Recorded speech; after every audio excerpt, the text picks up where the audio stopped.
Conor McGregor, he's recording The Ultimate Fighter. It's just about to wrap up. Have you had a chance to speak with Conor at all about, since his fight with Mendes and how life is continuing for him in Vegas?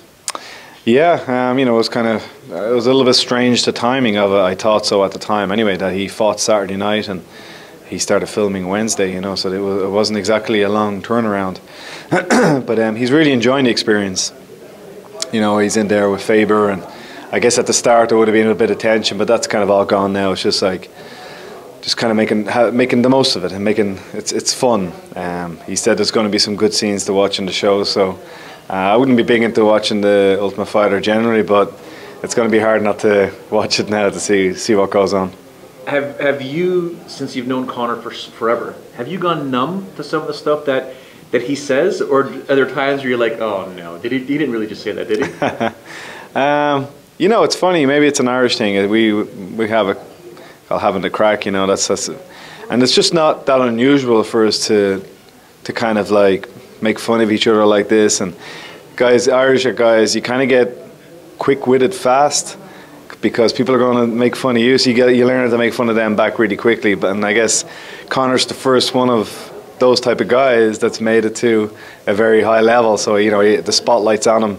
But when we see what he's doing and his ability to kind of be sharp-witted and sharp with his tongue, we kind of knew guys like that growing up in school and such. So yeah, maybe it's a Dublin or an Irish thing. You and I had a brief conversation about technique in mixed martial arts and how much I appreciate Conor and how he sets up his opponents correctly and then has that left hand that flies like a torpedo. But I have to ask you, as the coach, as a guy that molds him into who he is and allows him the freedom to become the fighter that he wants to be, is there ever a time, or has there ever been a time when, as you approach the cage or a matchup was signed, where you thought, oh, this might not be good for Conor? Or are you at the point now where it's like nothing surprises you anymore? If he says he's going to win, he's going to win? Yeah, I think we're starting to see now the emergence of the Eastern European and the Russian fighters, like the Dagestan guys, going in and showing a different style of wrestling. And they're doing very well against the American wrestlers.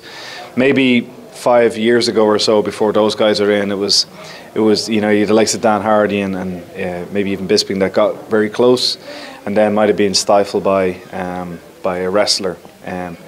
The point I'm making is, in my gym we had a lot of these Russians and Polish guys, Lithuanians, from Moldovans, from that side of the world that have been training with us and with Conor for a long time. So facing the wrestler, although I know it was a big question in the media, was not going to be a surprise to us. In saying that, walking out for the Mendes fight with it being so short, I was curious to see how it'd go.